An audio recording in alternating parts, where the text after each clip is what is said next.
Hi, everybody. Just going to give everybody about a minute to get on before we start talking today. I hope everyone's doing well.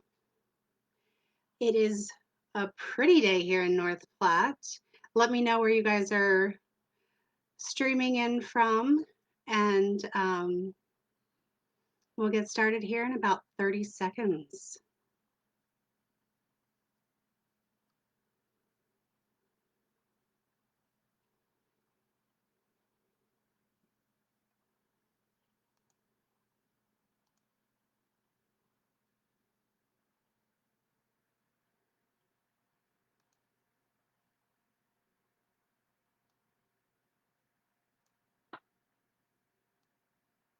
Hi, everyone. So today we are going to talk about the Finance My Dreams badge. Not necessarily the badge itself, but some elements from the badge. If you'd like to earn the badge, you can sign up for our workshop on June 19th at 1 p.m. You can find that on our website under programs.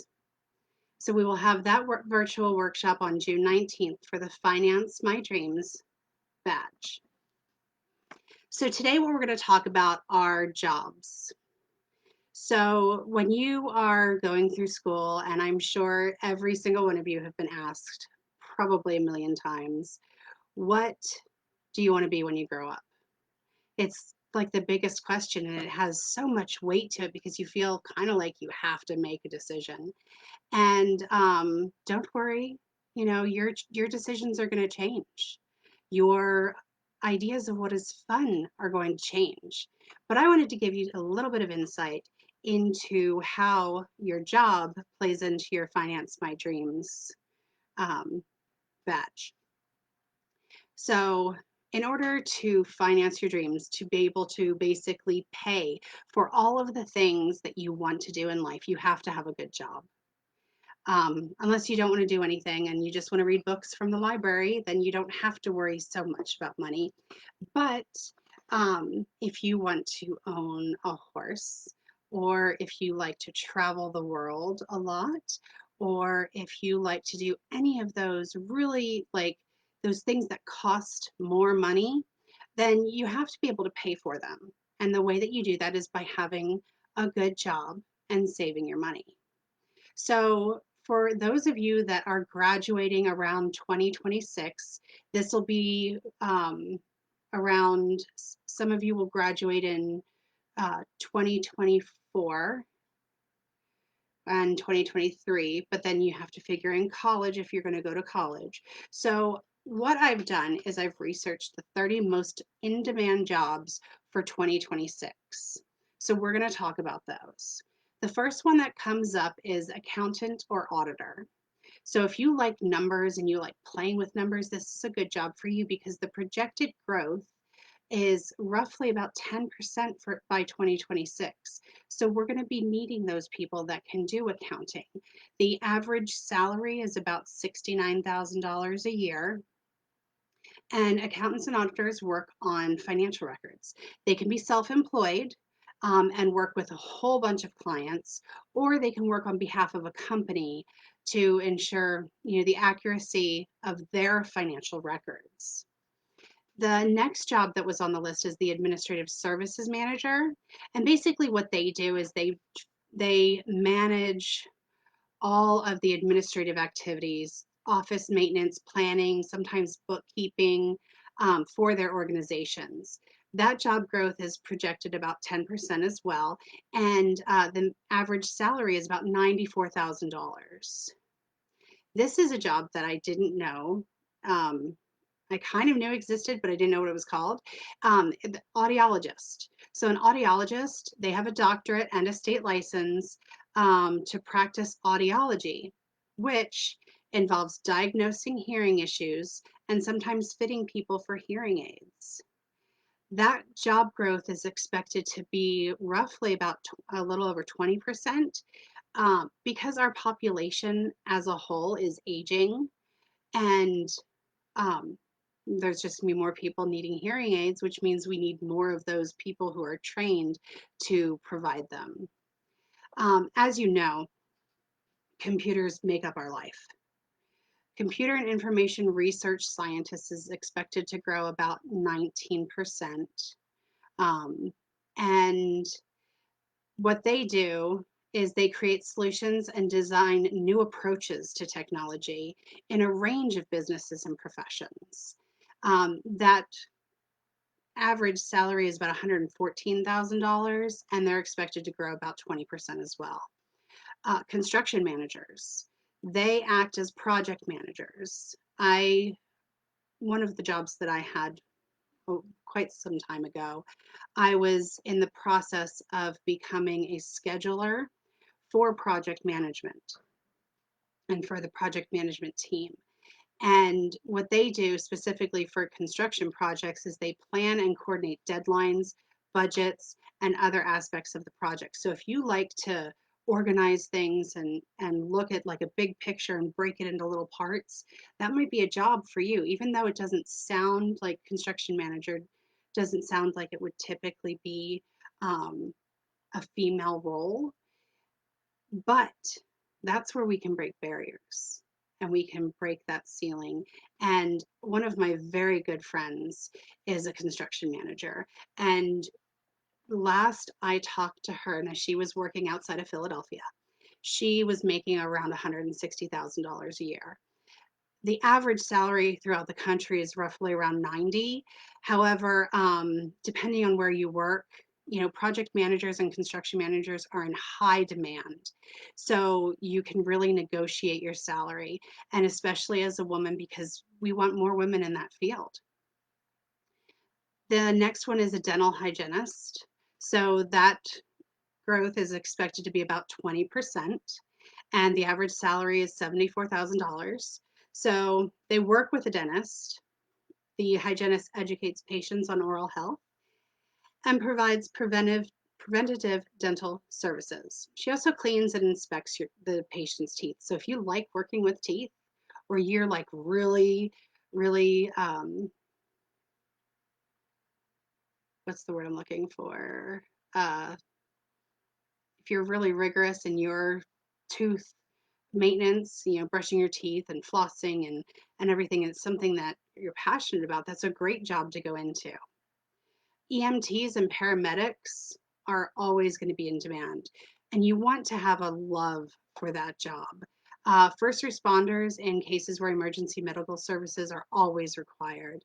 They give medical services to patients in life-threatening situations. They're entry-level emergency workers. Like EMTs are entry-level emergency workers, while paramedics require more advanced training. So the average salary between the two, now bear in mind, EMTs are the entry-level profession, and they're combining the two together. The average salary is about $33,000 throughout the year, or throughout the country. Financial analyst, their average salary is about $84,000, and they help clients with their investments, apply financial knowledge, and make decisions about where and how to grow a person's income. So if you, again, like numbers and you're interested in how the stock market works, a financial analyst might be a good job for you. The average salary for that is about $84,000. Financial managers, again, along the same lines, but their priority isn't individuals, it's the financial health of an organization. So your CFOs, your chief financial officer of companies, that's where you will eventually get with with being a financial manager. That average salary is roughly $125,000. This is one that I didn't know existed at all, is a genetic counselor. So what a genetic counselor does is they advise individuals on their risk of inheriting or passing on medical conditions such as genetic disorders. That has almost a 30% growth increase. And the reason for that is because there was never a need for something for that type of a position 100 years ago because we didn't know. So as technology and science, as we improve our understanding of science and the human body and how things work, these new jobs appear. And because this is something that's so new, the growth rate's really, really high. The average salary for that is about 77,000. So that's the top 10 of the highest growth, um, most in demand jobs. One of the other things that I wanted to talk to you about was some top paying jobs. So let's see here. Some of the top paying jobs. A biostatistician. That sounds really, really complicated. So what their average salary is about 115, 116,000. And there's it's up to a biostatistician, I can't say the word very well, to use these figures to analyze, like use numbers to analyze and better understand the results of biological research or other natural processes. So bio means life. So they're looking at the statistics of living organisms and to better understand how life works. So that's to me, that's some cutting edge, you know, research that you'd be doing with that position.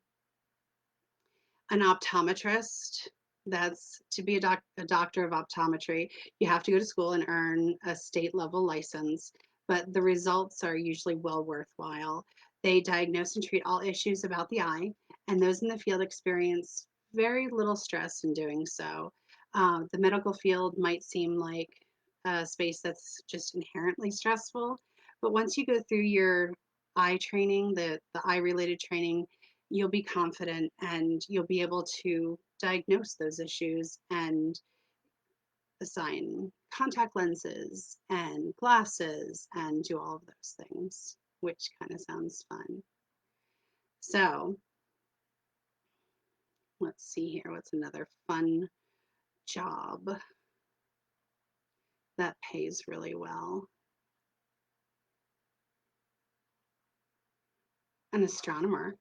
Those of you that like science, the average annual salary of an astronomer is roughly about $110,000.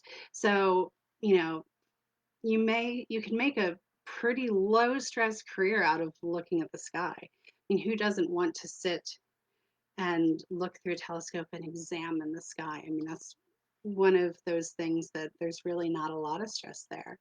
Astronomers, but an astronomer's job is more than just stargazing. Their research and analysis of the universe and the universe's phenomena allows them to stare into space regularly, um, so that they can understand how it works. You know, their average salary again is about $110,000. I think that would be a fun career. Now, what the other thing that I wanted to talk to you about is women and girls in STEM jobs. So, according to the Economics and Statistics Administration of the US Department of Commerce, they report that about 47% of all US jobs are held by women. But inside of that 47%, only 24% of that is women in STEM occupations. So women with STEM jobs earned about 35% more on the average than women in non-STEM related jobs. And there's a much smaller wage gender gap compared to non-STEM jobs. Education and awareness about opportunities for women in STEM is important not only for women's personal growth in the fields, but also because their perspectives are necessary for advancements in creativity in STEM. Because women are underrepresented and may face challenges in this male-dominated field, There are many societies and organizations and scholarships dedicated to the advancement of women in STEM, such as the Society of Women Engineers, the Women Chemists Committee, and Girls Who Code. One of the some of the jobs that you can get in STEM are aerospace engineer. They design and test aircraft, satellites, spacecraft, and missiles. I think that sounds pretty fun. They make about $113,000 a year. We talked about the astronomer, a biochemist. They study the chemistry of living things and they apply that knowledge to develop medicine and vaccines.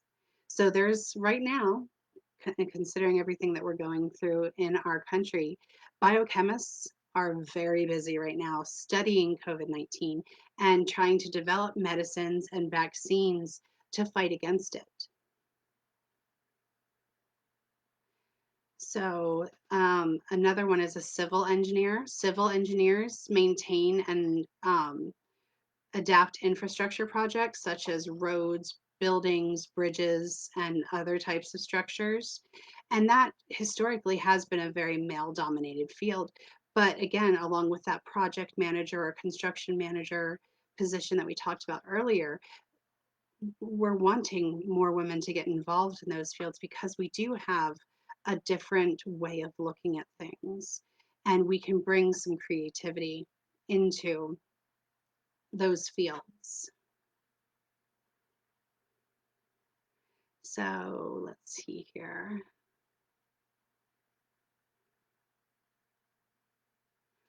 A geologist, that's another STEM career. They make about $90,000 a year.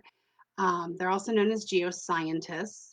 They study the composition, processes, and structure of the Earth to learn about its physical makeup and history and predict how events and circumstances might impact it in the future. One of the jobs that I did not talk about that was a fun job to work on or to do is a hydrologist, sorry, and they make roughly about the same as a geologist, but they study the way water moves through the earth. So they're looking at how water moves on top of the earth and how it moves within the earth. And that's important now because we are looking at the ways that we affect our environment and how we can pollute our environment and our water systems. And without our natural water systems, our fresh water, we won't be able to survive.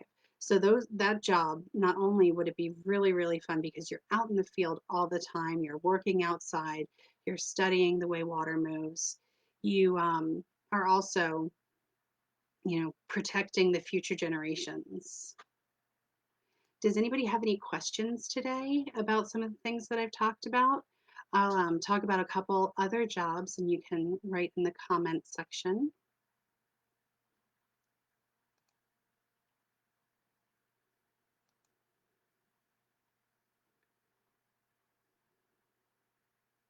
So regardless of what you want or how do I want to say this? When you decide what you want to be when you grow up, I mean, it's such a big question and it's okay to not know. Make sure that you're looking at things from the standpoint of not only am I going to make enough money to do all the fun things I want to do in life and have all of the things I want in life, like a home and hobbies and be able to give back to my community. You also want to make sure that the job that you pick is something that you're going to want to do for the rest of your life. And that's a really hard thing to try to figure out. I went to college and I got my business degree, a general business administration degree. And I went to an agricultural college. And knowing now, if I knew then what I know now, I would have taken an equine science degree because I went to an agricultural college. They had an equine science program. And all I ever want to do, aside from working with Girl Scouts, is play with horses and introduce girls to horses. So it's okay to take your time and think about what you want to be when you grow up. And I don't see any comments, so I will see you all later today at 2 o'clock. We are going to go over saddle maintenance and the parts of a saddle, and um, then the camporee starts at 5. So I hope you guys all signed up for camporee. If you have any questions, definitely reach out to us. Stay safe, wash your hands, and we'll see you at 2 o'clock for saddle maintenance. Thank you for tuning in today. Bye.